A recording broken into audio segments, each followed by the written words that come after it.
Hello and welcome back. This is MC1 Gamer bringing you game one of a three-game one-day tournament that happened on the 3rd of January at the only game in town in Somerville, New Jersey. So I decided to bring the Dwarves to this one-day tournament. I have not played Dwarves before. I've played against them, of course, quite a bit.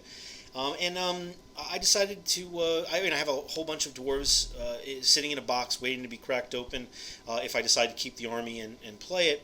But I wanted to get a little idea of, how it played from the other side of the table, from actually being, running it. And I was lucky enough to have a local friend that has a huge army and very well painted, and he let me borrow it. So that's great. So I get to try it out, and if you are interested in seeing what my list specifically is, go check out that video. It's the last video that I put up perhaps a day or so ago, giving you a rundown of what I took, what kind of runes, what kind of items, and what kind of thoughts I had about how I was going to play the army.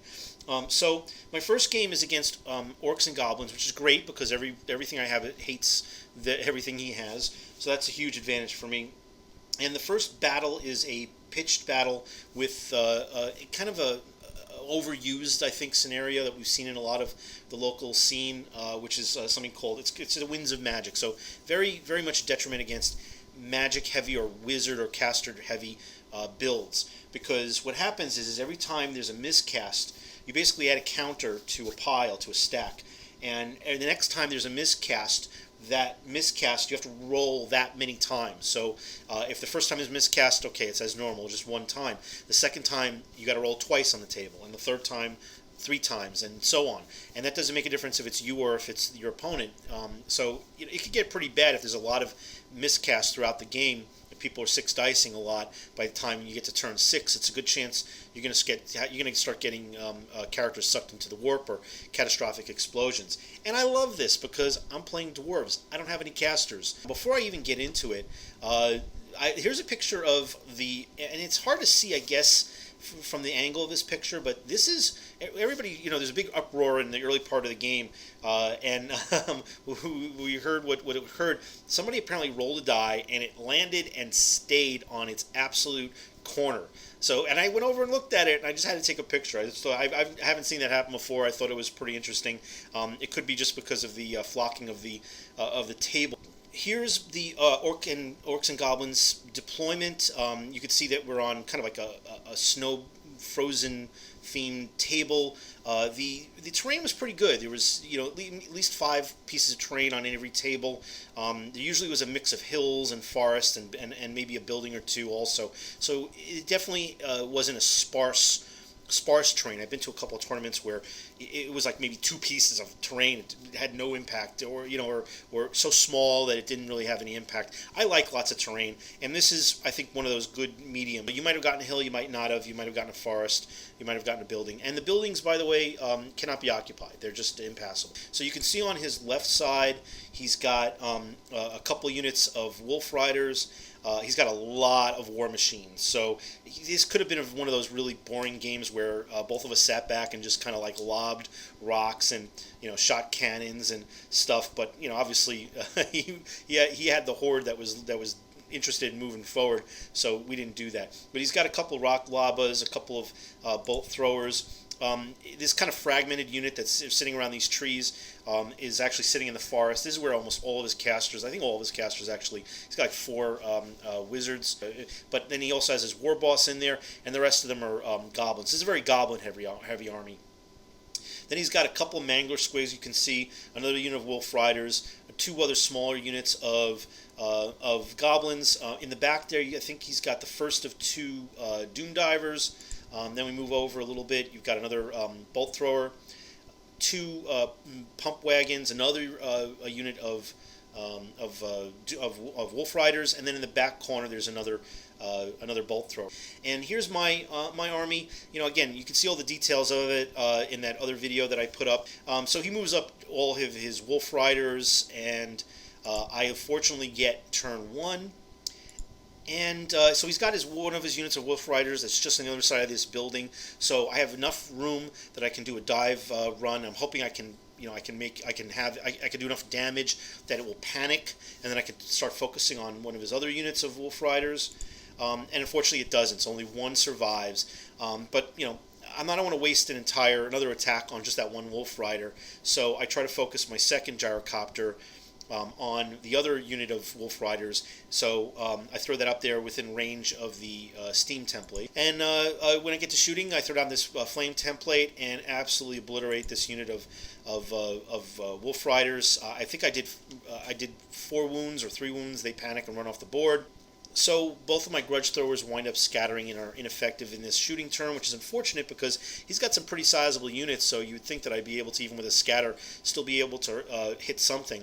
I'm really kind of wishing that I had kept the gyro bomber in the list, because it would have been great to get those really big templates for some of his larger units. But hey, you know, you never know what you're going to get matched up against. So I aim my cannon at some of his war machines. Actually, this one focuses on one of his pump wagons. I have a direct hit, wound, destroy it. I believe this panics one of his war machines. I'm not sure how it works. I think panic usually with war machines means they just kind of hide under the war machines for a turn. But in this case, it just seemed like he had to remove it. Orcs and goblins turn 1, and of course he immediately charges the rightmost of my gyrocopters, and this was a mistake. I mean, I positioned it such that if I wound up fleeing, I probably would have fled right off the board. So I just had to kind of take it. So he got in there and went corner to corner, and then he moved up his 2 manglers and one of his pump wagons. Fortunately, they weren't close enough where they actually got in there and actually did any damage. And then he starts swooping around his Wolf Riders around the far left. Now that's a big concern because he vanguarded them, so they were middle of the board already. Now they're already in a position where they could start threatening my left flank, which is my Iron Drakes, and I do not want to get them into combat, at least not yet. They're a shooting unit. They can do some damage in close combat, but their main purpose is to just incinerate things once they get in close. So the rest of his big blocks start moving up. He's got a lot of archers in these units as well.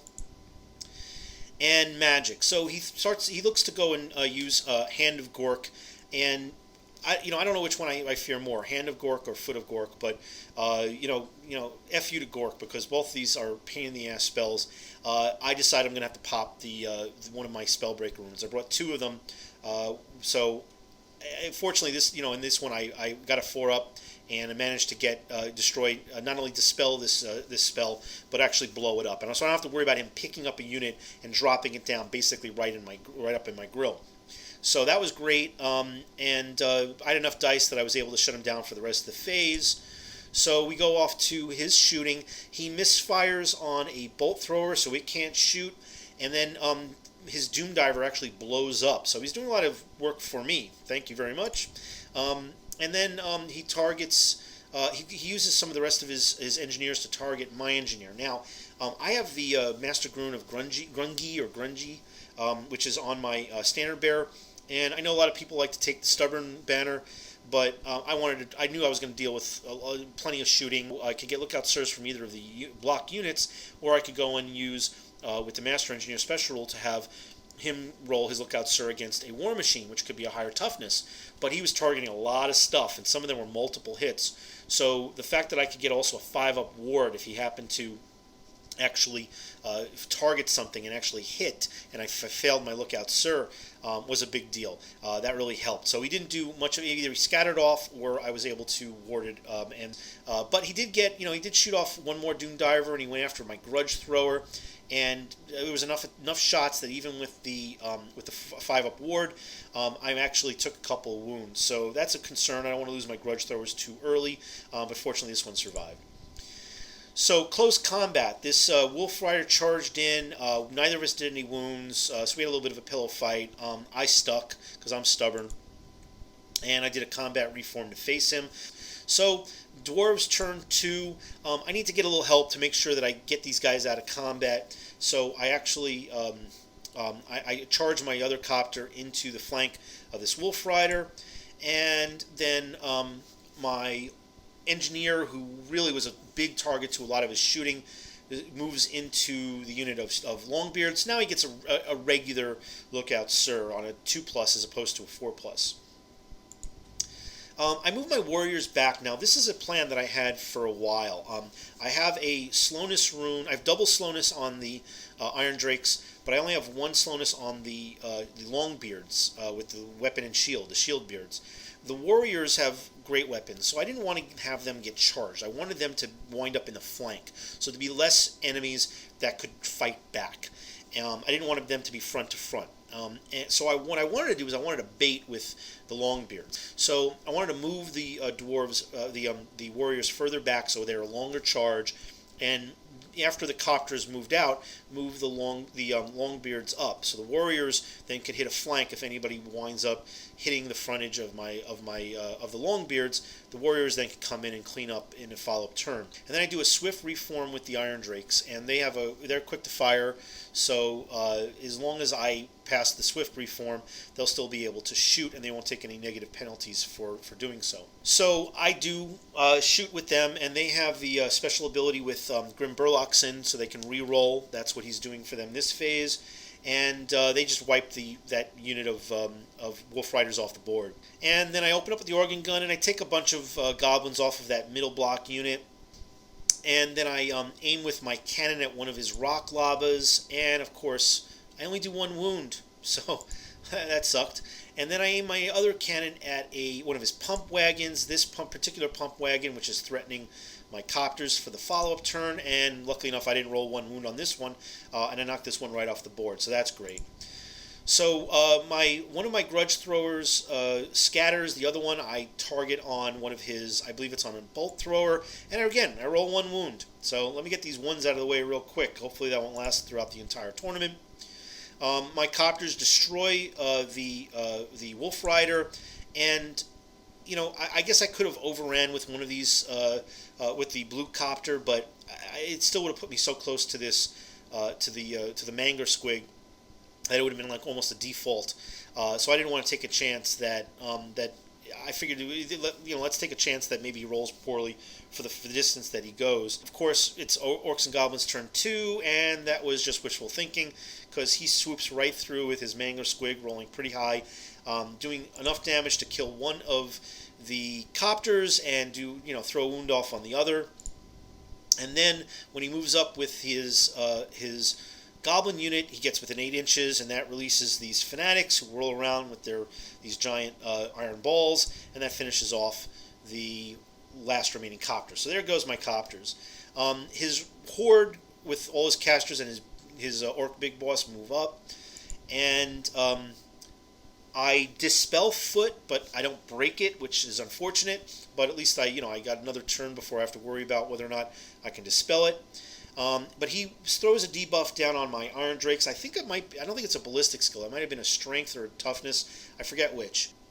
And he has a number of different shooting attacks left with his war machines, and to no effect. Again, that banner with the Master Rune of Grungi really kicked in and saved my bacon with just the massive amounts of shooting and war machine shots that he threw at me. So, Dwarves turn 3. I reform again, and I pass the reform my Iron Drakes, but I want to try and start peeling off some of this, or thin out some of this horde that's coming at me, and peel off maybe about 10 or 15 total. And then I use the cannon to go after that bolt thrower that I had already wounded. Wanted to take that off the board, and that succeeded. And then my other cannon misfires, so it can't fire not just this turn, but it can't fire the next, which kind of sucks. But this was the one that was unforged and nowhere near a Master Engineer, so what are you going to do? So Orcs and Goblins turn 3. He moves up that Wolf Rider unit right up on me, and he's going to get into me next turn, so I'm going to have to do something about it. His Mangler scatters off. I guess they roll scatter dice in the direction of where they're going to move. Also, the Fanatics, some of them die, some of them run into a building, which is fine. If there's any fewer Fanatics on the board after they pop out, I'm happy with. But he's got certainly plenty of them left. And then he moves up the rest of his units, like so. And of course, my luck with Foot of Gork ran out. It was just a matter of taking a chance and luckily enough, I was able to pop the hand of Gork, but now I got to deal with the foot, and the foot pops a lot of these Longbeards. So he goes after the Longbeards, and it's on nearly half my unit. So this is not good. And, I also fail a lookout sir with my engineer, so he's got a wound on him. And then and all the rest of his shooting is ineffective. So we go to turn 4 for the Dwarves. So again, I'm able to angle my my Iron Drakes such that I could still get a shot off on those Wolf Riders if I need to, and the main reason why I wanted to do that was because if I failed to destroy them or break them, or if I wanted to focus my fire on something else, I had to stand and shoot, and that way if he came in on me, I've still got most of my frontage, but then again, I didn't want to take a chance that maybe he wouldn't even care about the Iron Drakes for the time being, that he would swoop around and maybe go after my Grudge Thrower. So I definitely wanted that as an option. And I don't move anything else. But I decide, you know what? I better go and really, take out these Wolf Riders. So I go after them with my organ gun. Now I could have instead of used the Iron Drakes to kind of finish off these wolves, but there's a lot more attacks, and he's getting kind of close with his big unit. So I could do a lot more damage with those, especially with the rerolls with the Iron Drakes against his big horde. So I figured I'm going to even though I'm going to take a hard cover penalty with the organ gun, and I roll enough that even with the big subtraction on the hard cover, I was able to actually kill 4. This Wolf Rider breaks and takes off. So that worked out pretty well. And then I go and open up with the rest of, just as I had planned, the rest of the Iron Drakes, and I take off another, I guess maybe 8 or 10 of these goblins, but there's so many of them, so it really doesn't help. Maybe it'll help if I get into combat. So we get into the rest of my my shooting is ineffective. So we get to Orcs and Goblins turn 4, and he looks to charge the organ gun, and the organ gun had taken a wound. I think it was from some archer fire earlier, and so he looks to charge them, and of course he makes it in. His Wolf Rider keeps on fleeing, and I'll just let you know right now, he does not recover. And the Mangler Squig, that was good distance across the board. I wasn't too concerned about it, which is why I didn't shoot at it. And I just figured at least I have another turn before it gets right up on me. Well, no, he rolls like an 11 or a 12, bounces through the warrior unit. Now he's right behind me, and this is the worst place you want to be when it comes to the Mangler Squig. And then, of course, his remaining moves also released a few more of his fanatics, and they start moving off in the direction of my big block units, and then he moves up his other Night Goblins. So magic, he gets Gork off again. This time he focuses it on the Iron Drakes, but fortunately, no wounds. But then he throws a Rock Lava down on my Longbeards, and it's a direct hit. And he peels off a whole bunch more. So these Longbeards are really taking some punishment here. And then the organ gun, just as I expected, dies. And of course, then he had a wheel straight in on my Iron Drake. So we're gonna have to see how these guys do in hand-to-hand combat. So Dwarves turn 5. I decide it's time to charge. I know this is a shocking move. I know that a couple people are watching at this point, and they were like, "Wow, with the Warriors, that's a long charge. It would probably be an average charge or even a default charge for most armies. But with a movement 3, you're not. This. I think this was like an 8-inch. I need to roll a 7 or an 8, which again it's above average." And then I decided I needed to put these Longbeards in and kind of help out my Iron Drakes. But of course, doing it, I think I incurred the wrath of the unit behind there that you don't really see in this picture. It unleashed. I got within 8 inches as I charged, and then it automatically unleashed whatever fanatics that he had, and that further dislodged destroyed some of my Longbeards. So now I have even fewer of them. But when I look at the rank, we're not going to have any ranks because we're both in the forest. But when I look at the amount of troops I have versus his, my troops are elite. He's got Night Goblins. I think he fails to net me. Either way, the fact is, I think I have the advantage here, and I'm happy with my chances. So I also make it in with my warriors, and they actually hit this Night Goblin unit, which is great. I don't remember if I took any damage from any of these fanatics. And then my cannon finishes off one of his bolt throwers that remained on this side of the table. So I'm just trying to pick up points. I mean, most of my units are now in hand-to-hand, now in close combat, so I'm not as concerned. But I still want to, reduce some of the threats that he has to some of the remaining war machines that I have. And I'll throw down the grudge thrower on the other bolt thrower on the other side of the board, and I take that out. And the warriors destroy that Night Goblin unit, and I decide, I better chase these guys down. I better overrun. There's really nothing for me to overrun to, but if I stick around, there's a good chance those fanatics are going to sweep right through my warrior unit, and they'll just wreck face on those warriors. So I decide to get some distance if I can. And then I lose one Drake to hand-to-hand combat. But I issue a challenge, and this was just absolutely stupid move. I'm thinking, he's got a good weapon skill. He's got a strength 6. I could break his weapon with my, I think it's a cog axe. I decide to challenge with Grim Burloxen. He's 165 points, pretty expensive for a character. I had other characters that I could have challenged with. I've expected that he was probably going to challenge with his big boss. But this was absolutely stupid. I didn't even get a chance to go because I'm slow, and apparently orcs are faster than dwarves. So this was just a neophyte move, and just a newbie move for a dwarf player to throw out, especially an expensive special character to go up against an orc big boss. I don't know what I was thinking, but Grim got slapped down pretty quickly. But with all the amount of attacks that I had with the remaining characters I had, I had a charge, so I'm strength 5, and I think I actually completely forgot to do that with my Longbeards even. But I have the characters in that unit, as well as the Iron Drakes can handle combat. If they charge, they're going to be strength 5. They didn't get charged in this case, but they're strength 4, they're toughness 4. They got great armor. They got a ward save of 6 up just as a backup. Doesn't always come into play, but when you have a lot of attacks coming up against you, it'll come into play. And sure enough, I absolutely won this by a ton. He had snake eyes.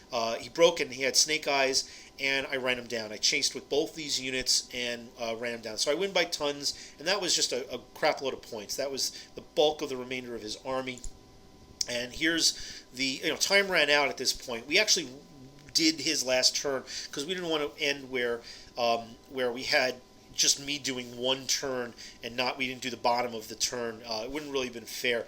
So he was able to get some shooting off with whatever he had left, but he had some archery with that goblin unit that's still left there, which is, I think I may have peeled off a few of them with some shooting earlier, but it was ineffectual. It didn't really do anything. I don't even think I lost anything. I may have lost one guy.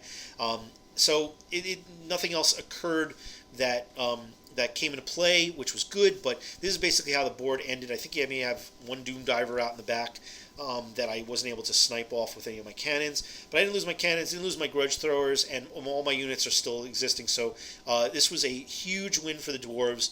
I think I won with all the bonus points 27-6. So this put me in a really good position. I don't think I'm on top table for game 2, but I think I'm on table 2.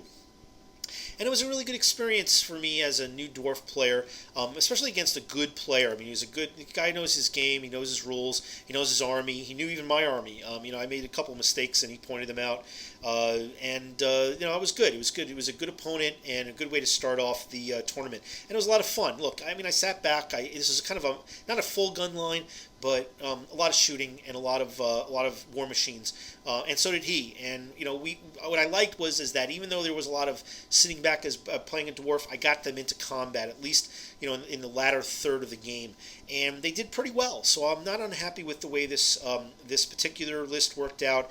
I think there's probably ways to tweak it. Try to get that stubborn banner in there.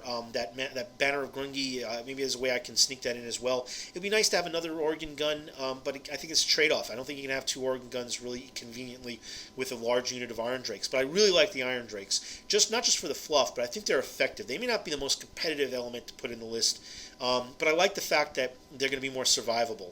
You could lose very easily a organ gun to shooting if something fast-moving gets in there. flyers or fast cav, it's gonna die.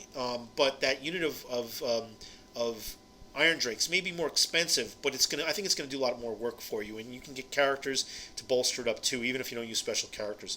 So there you have it. I hope you enjoyed it. I'll certainly be posting my game 2 and 3 and let you know how I did there. And feel free to leave comments below if you have any thoughts on strategy or any comments in regard to how the game went. I'm happy to hear about list builds. Any suggestions you might have as a new Dwarf player, I'm welcoming, because I think I might be playing this game. Just try to get a little different thing and take a break from the vampire counts and the undead legions, and just lugging around a massive tower of storage boxes with all those units. I don't know how quickly I'll be able to paint up my own army, but I'm really happy and thank you very much, Anthony, for letting me borrow your army. I took very good care of it, and it took very good care of me. And I hope you enjoyed this, guys, and have a great day.